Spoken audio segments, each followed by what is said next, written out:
You, John Fitzgerald Kennedy, do solemnly swear. I, John Fitzgerald Kennedy, do solemnly swear. That you will faithfully execute the office of President of the United States. That I will faithfully execute the office of President of the United States. And will, to the best of your ability. And will, to the best of my ability. Preserve, protect, and defend the Constitution of the United States. Preserve, protect, and defend the Constitution of the United States. So help you God. So help me God.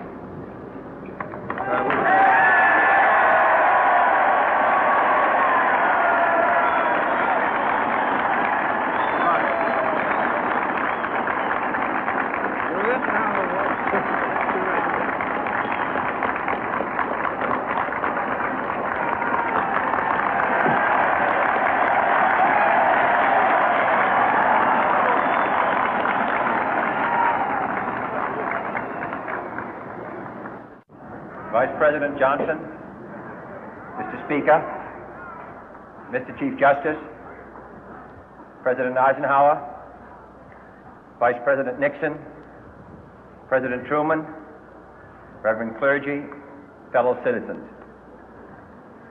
We observe today not a victory of party, but a celebration of freedom, symbolizing an end as well as a beginning, signifying renewal as well as change. For I have sworn before you and Almighty God the same solemn oath our forebears prescribed nearly a century and 3/4 ago.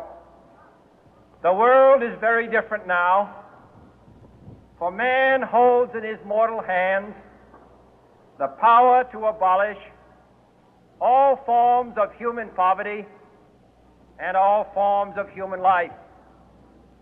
And yet the same revolutionary beliefs for which our forebears fought are still at issue around the globe. The belief that the rights of man come not from the generosity of the state, but from the hand of God. We dare not forget today that we are the heirs of that first revolution. Let the word go forth from this time and place to friend and foe alike that the torch has been passed to a new generation of Americans born in this century, tempered by war, disciplined by a hard and bitter peace, proud of our ancient heritage, and unwilling to witness or permit the slow undoing of those human rights to which this nation has always been committed and to which we are committed today at home and around the world.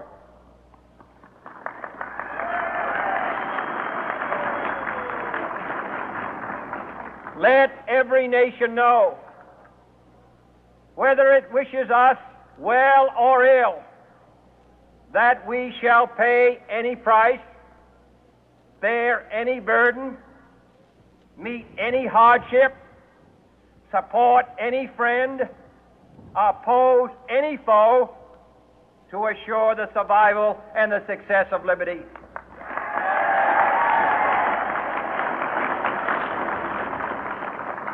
This much we pledge and more. To those old allies whose cultural and spiritual origins we share, we pledge the loyalty of faithful friends. United, there is little we cannot do in a host of cooperative ventures. Divided, there is little we can do, for we dare not meet a powerful challenge at odds and split asunder.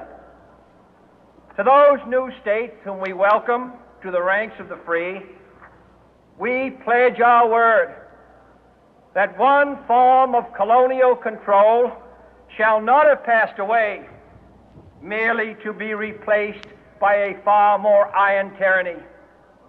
We shall not always expect to find them supporting our view, but we shall always hope to find them strongly supporting their own freedom, and to remember that in the past, those who foolishly sought power by riding the back of the tiger ended up inside.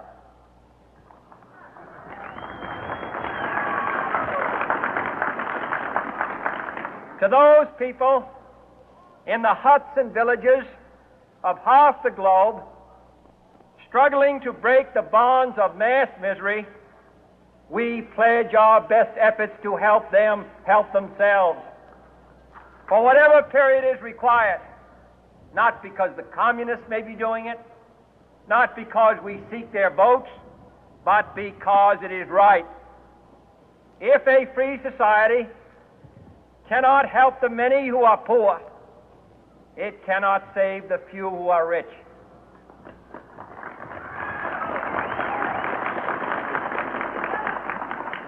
To our sister republics south of our border, we offer a special pledge to convert our good words into good deeds, in a new alliance for progress, to assist free men and free governments in casting off the chains of poverty. But this peaceful revolution of hope cannot become the prey of hostile powers. Let all our neighbors know that we shall join with them to oppose aggression or subversion anywhere in the Americas. And let every other power know that this hemisphere intends to remain the master of its own house.